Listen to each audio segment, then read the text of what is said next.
Really, today is just, we're good? We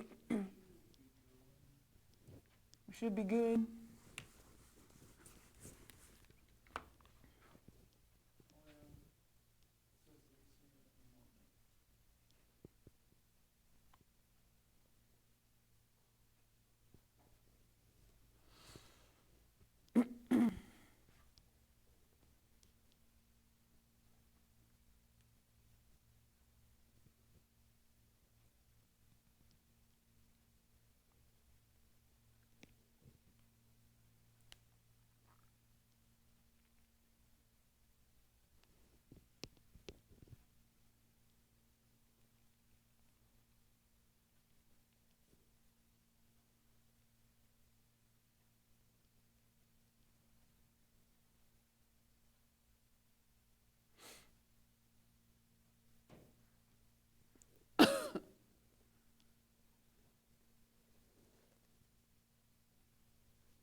We're good to go? All right. Sorry, guys, for the delay, but everything seems to be cooperating now, and I think we're up and running. So we're going to work on a review today, and some of it is pretty old material, and so I wanted to just do as many of them with you as I could, as we have time for. And then I want to make sure, just to give you a heads up on what's going to be in your quiz on Monday. So hopefully you are like just ready to go. You've got everything in front of you, and you're ready to dive in. So we're going to start working on review 8.3, and some of these, it's just been so long that I just wanted to walk through some of these with you. So 1 and 2, you won't have any problem with, because you're just going to do that with your calculator. Your calculator will simplify radicals for you if it's a square root. Okay, anything other than a square root, it won't simplify and leave in radical form. It will convert it to a decimal, and that's not what we're doing. So 1 and 2, you shouldn't have any problems with, but for the next 4, let's just work on those together, because we just don't do this a whole lot. So we are working on review 8.3 on page 402. So let's walk through as many of these as possible. So number 3 is the cube root of 40. So, oh, I should have brought my calculator. That wasn't smart. So this, if you were to put this into your calculator, it would convert it into a decimal, but we're leaving it in radical form. So let's just walk through the steps of how to do this. So I'm going to break this down much like you learn how to do factor trees, just breaking down factors of a number until you hit all prime numbers. Okay, so we're looking for some perfect cubes, okay?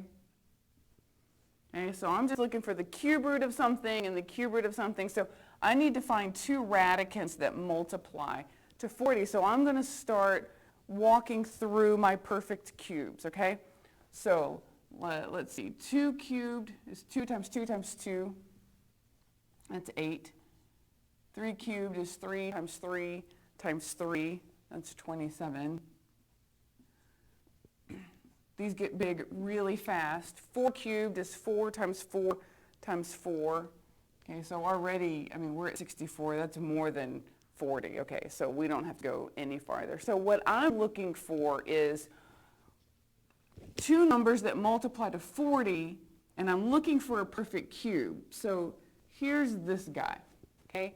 8 goes into 40 evenly, right? 8 times 5 is 40. So this is going to be 8, and this is 5. Okay, so the cube root, just to kind of put back together what we just undid, the cube root of 8 times the cube root of 5 is the cube root of 40, right? Okay, now this will simplify. The cube root of 8 is 2. Okay, you would ask yourself, what number multiplied by itself 3 times would give me 8? This would be a 2. That simplifies down into a 2. 5 is not a perfect cube, so he's just stuck. He's stuck inside that radical, okay? So all of this simplifies to 2. That's a whole number 2 now. And then this is still just the cube root of 5. So again, it's been a long time since we've done this, and I don't even think we did it a whole lot this year. I think we tend to do more of this in Algebra 1 than Algebra 2. And some of you guys did geometry last year, so it could be, quite a long time since you have done it. So that takes care of number 3. We'll work on a couple of more. Getting in the habit of bringing my calculator. Oh, I shouldn't erase those because this is another cube root. So we're going to simplify the cube root of 135. I should have left these. Okay, so let's do this again. 2 cubed is 8. 3 cubed is 27. 4 cubed, I think, was 64. We still have a little bit of ways to go between 64 and 135, so we'll do one more.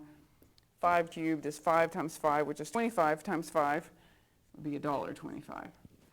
Okay. So I'm going to break this down.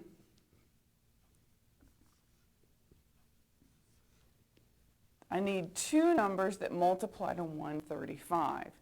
But what I'm looking for specifically is, excuse me, a perfect cube. So I would take my calculator and I would just start dividing. I would start dividing 135 by, and I want to find the biggest one, obviously. Okay, so just start dividing it. 135 divided by, it's not going to be that. That's kind of ridiculous.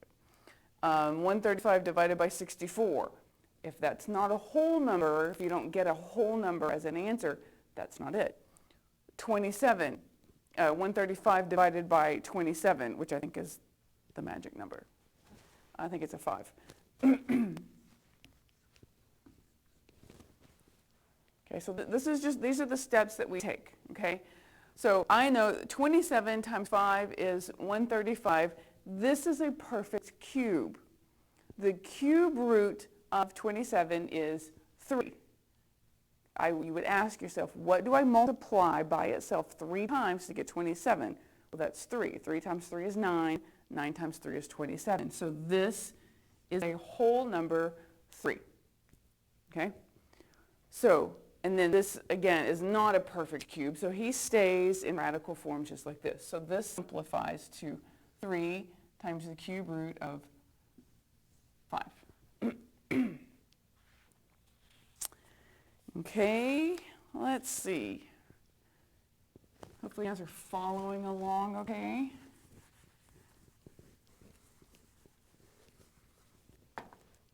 So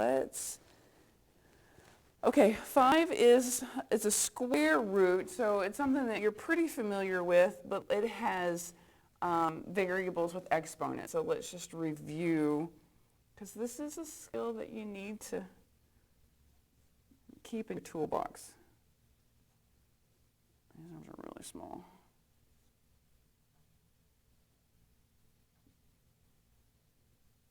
Okay.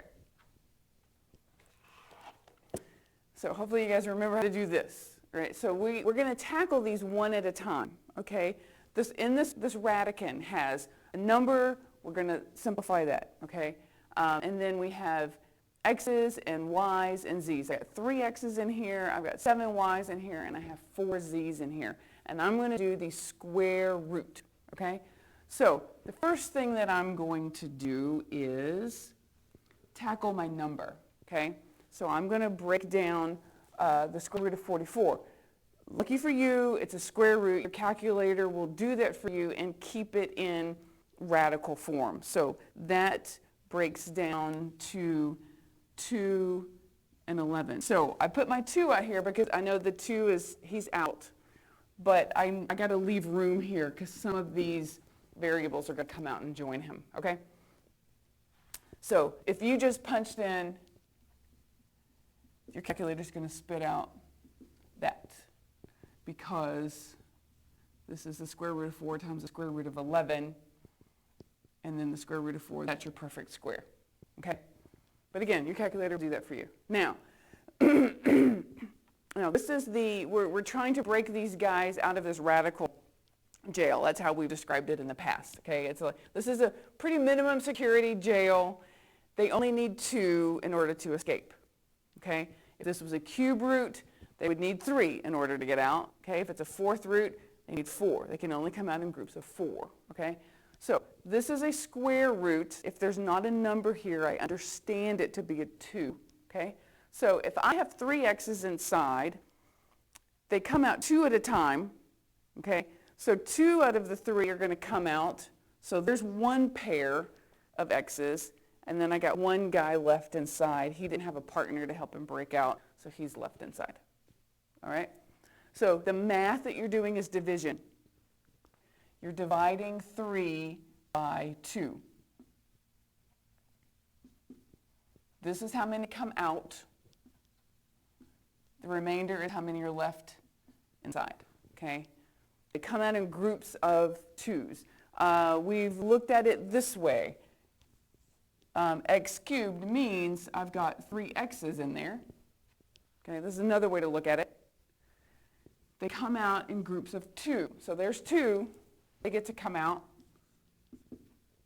And then this poor guy is left behind because he didn't have an accomplice to help him break out of his radical jail. All right? So y has 7. So there's 1, 2, we got 3 groups of y's, 3 pairs of y's that get to come out. So I have y cubed out here, and then I got 1 loner in there. Too bad x and y can't get together and break out, but can't. And then z, I've got 4, so they're going to come out 2 at a time. So I've got 2, and then they're all free. Nobody had to stay behind. Okay, hopefully you guys remember that. We do that quite a bit in Algebra 1. Again, it's been a while for a couple of you guys since we've done Algebra 1. All right, so last one of these.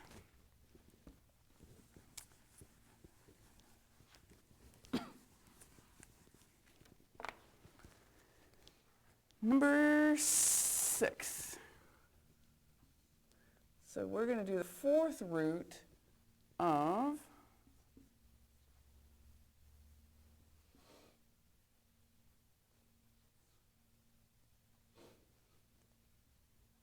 we're going to do the fourth root of 112, x to the fifth, y to the sixth, z to the eighth. Okay, so we have to, and again, your calculator won't do a fourth root and keep it in radical form. So all we got to do is list out our perfect fourths, okay? So, and these get big really fast, all right? So 2 to the power 4 is 2 times 2, which is 4 times 2 is 8 times 2 is 16. And then 3 to the power 4 is 3 times 3 times 3 times 3, that's 81. So they really do get big quick. And I'm just going to get up to 112. 4, this is like 256, so they really jump exponentially. Okay, so obviously it's not this guy. So all I got to do is take 112 divided by 81, see if that yields a whole number. I do 112 divided by 16. All right, that one will give you a whole number. So 112, the fourth root of 112 will break down. So the two numbers that multiply to get 112 are 16 and 7. 16 times 7 is 112, and this is my perfect fourth, okay? The fourth root of 16 is 2. So this becomes a 2. So just doing the number, we'll do the variables later, but just doing the number, the fourth root of 12 simplifies to 2 times the fourth root of 7. Okay, so let's get this set up. Got the fourth root. All right, so I know that a 2 came out. So I'm going to scoot it over here to make room for some of my variables because I don't know how many. The 7 stayed because there is no perfect, like the fourth root of 7 is a decimal, so it stays. All right, now, this is a higher security prison, all right? We have to have groups of 4. They have to come out in groups of 4, okay? So I have 5 x's in there, so 4 of them get to come out as one group, and that leaves me 1 x behind, right? Again, the math that you're doing is division, okay? So I have 6 y's. 4 of them get to come out as one group of 4, and that leaves me with 2 left behind. And z, I have 8, right? 8. So that's 2 groups of 4. So that's z squared. None of them are left behind. Right? Hopefully you guys, that was pretty familiar to you, and you were able to follow along.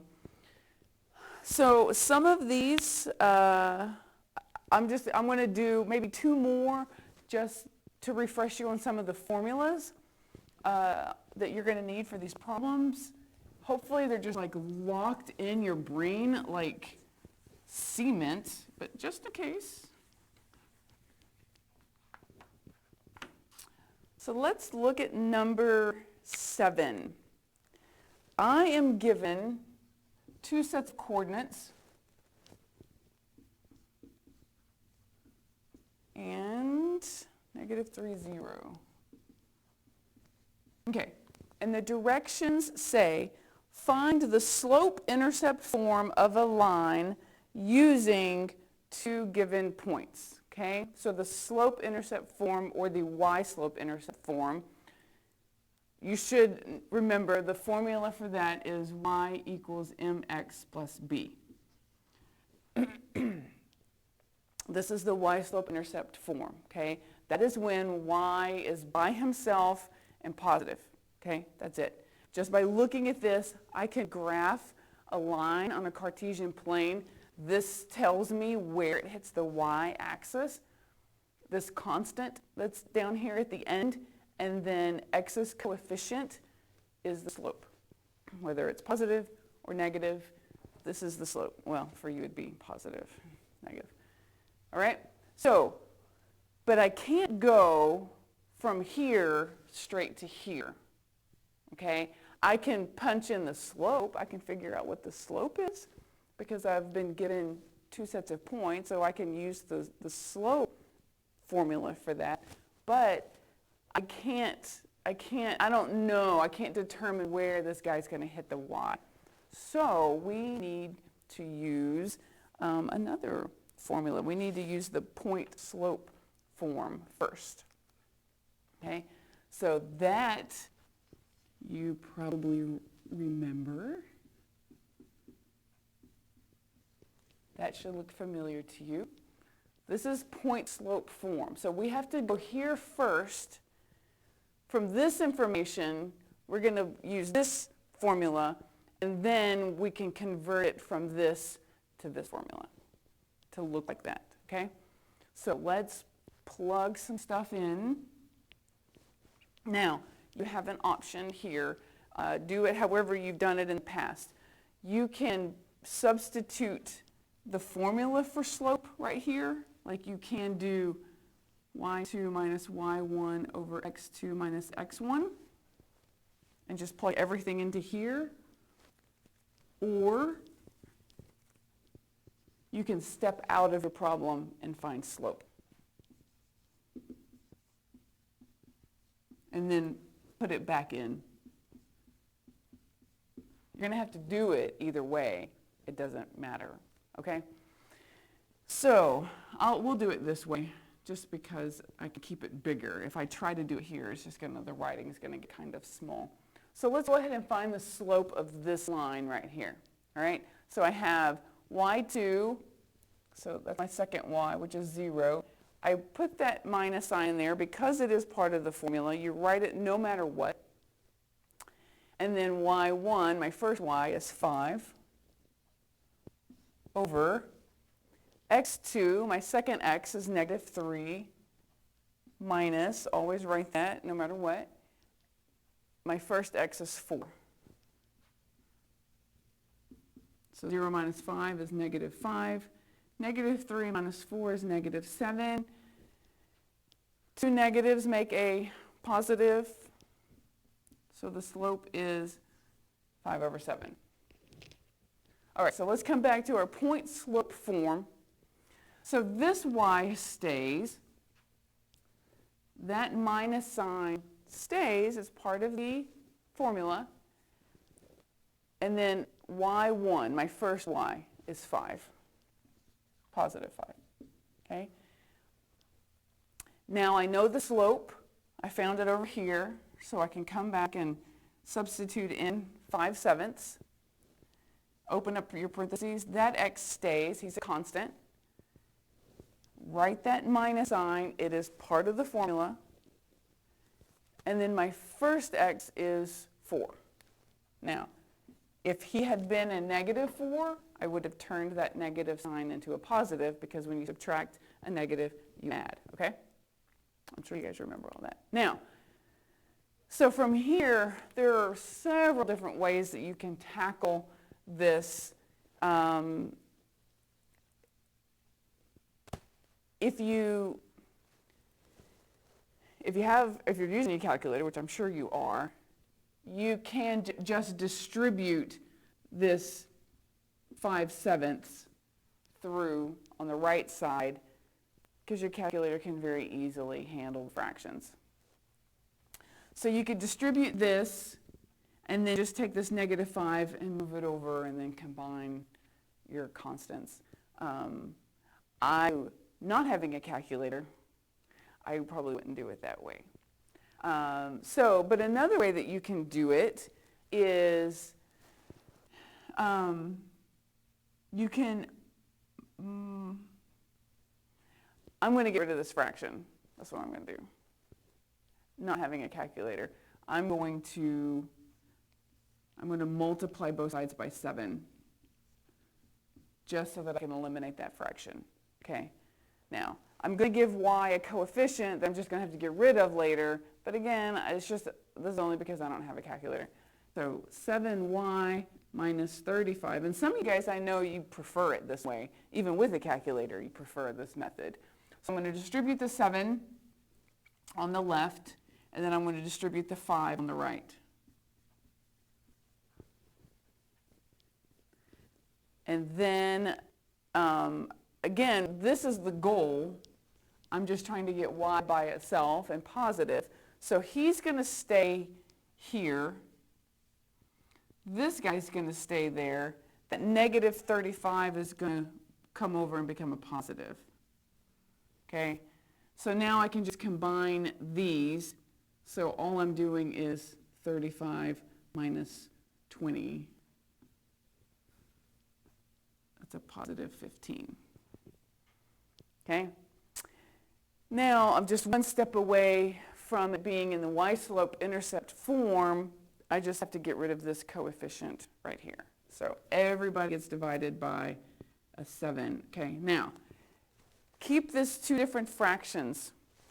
I know sometimes you guys like to just put one long line and put the 7 underneath everything, but don't do it that way because sometimes one fraction will reduce, but the other one won't. And then if you don't reduce, technically it's not right. So give each term a denominator of 7. Okay, so those cancel. So I have 5/7 x plus 15/7, and you can just leave that improper. That's fine. All right. Nobody's screaming.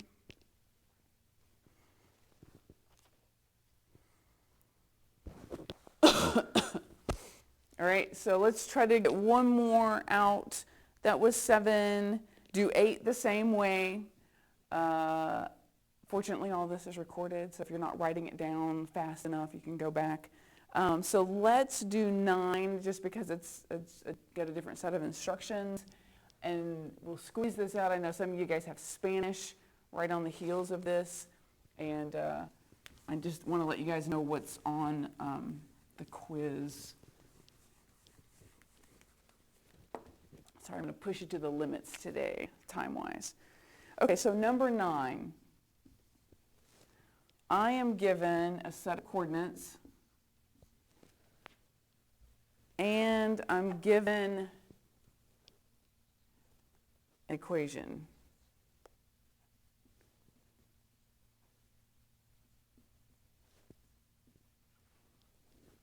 In y-slope-intercept form. So I can just look at this and I know this line graphed hits the y at positive 15 and it has a slope of positive 1/5. Okay, so the directions say find the equation of the line that passes through a given point, that's this, and is parallel to this given line. Okay, parallel means that the slopes are exactly the same.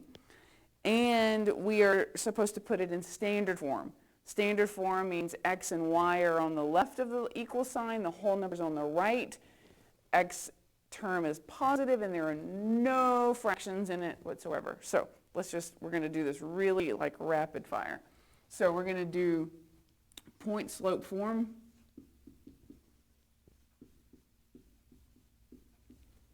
So this y stays. That negative sign stays. Y1 I plug in, it's 6.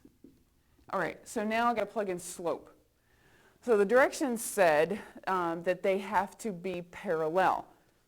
So their slopes have to be exactly the same. So I just look up here. This guy's slope is positive 1/5. So that's going to be the slope of this one as well. Okay, in order for them to be parallel, the slopes have to be the same. And then I plug in x is 3. All right, so I'm going to get rid of this fraction because I know in standard form I'm not allowed to have any fractions, so I'm going to go ahead and get rid of it now rather than distribute a fraction, okay? So I'm going to multiply both sides by 5. Okay, make sure that you grouped this because that 5 has to be distributed all the way through, okay? So those cancel. So on the left, I've got 5y minus 30, and then I've got 1 to distribute, so nothing changes. So come straight down with my equal sign. Now I'm just going to work on putting it in standard form. I've gotten rid of all of my fractions, so we got that taken care of. So I got to have x and y on the left, and my whole numbers on the right. So, and then x, of course, has to be first. So he has to come over in the lead. And on the right side, he was positive, so when I move him over, he has to become negative. The 5y is positive, and he's staying on the left side, so his sign does not change. The -3 is staying on the right, so that -30 moves over and becomes positive. Now I just need to combine these. 30 minus 3 is 27. So this is almost in standard form. I've got x and y equal sign, whole number, no fractions, but my x term has to be positive. So I just change all my signs. Everybody gets changed. It's the same thing as running a -1 through. Okay? What you do to one, you do to them all. Okay? If I change one sign, I change them all. I'm allowed to do that. So that's that answer. Okay, so, sorry, that was really fast. So you'll do 10, just like 9, 11 and 12 are very recent, so you shouldn't have any problem with those. That's just your sine, cosine, and tangent. So lastly, really fast, on your quiz that you're going to do on Monday, you have to, hopefully, surely by now, you have sine, cosine, and tangents memorized. You got to know them from memory. You know, just even if you just remember SOHCAHTOA, jot that down and then fill it out. You know, sine, opposite, hypotenuse, cosine, adjacent, hypotenuse, tangent, opposite over adjacent. You have to work with the Pythagorean theorem. You should know that we use that only on right triangles. And you also have to know, and I've seen this mistake be made just a few times, and I really think it's just carelessness because I think you guys know this, but with the Pythagorean theorem,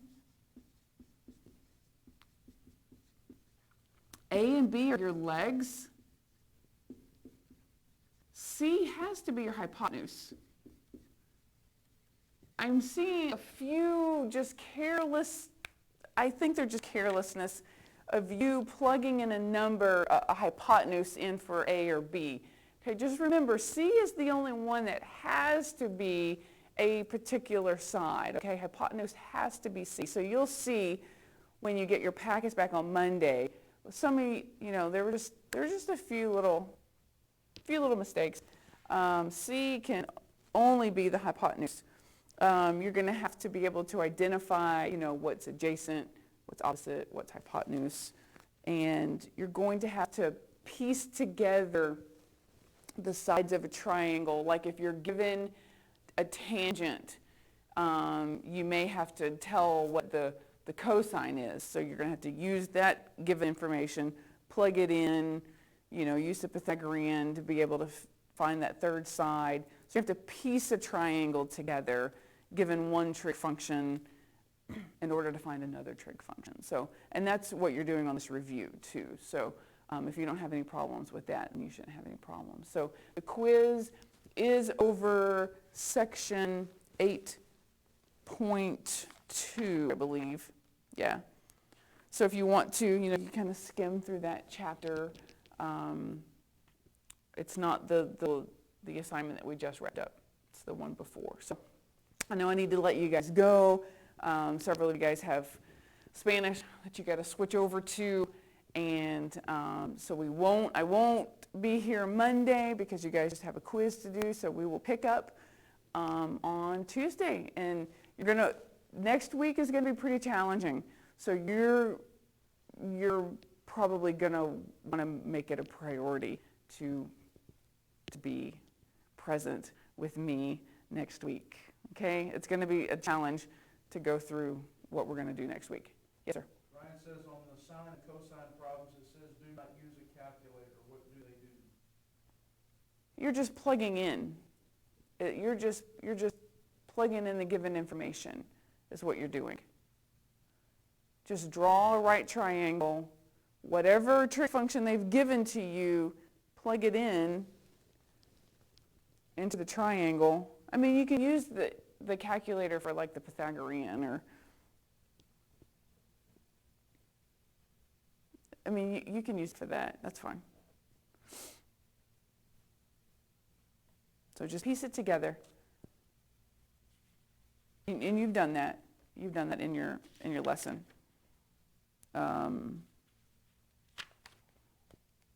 You ought to be able to find it. That's what you did on page 395, numbers 25 through 30. So you can go back and look at that if you need to. And then let me know if you have any trouble. Okay? All right, I know some of you got to go. So join me next week. You're going to want to, just giving you a heads up. Have a good weekend.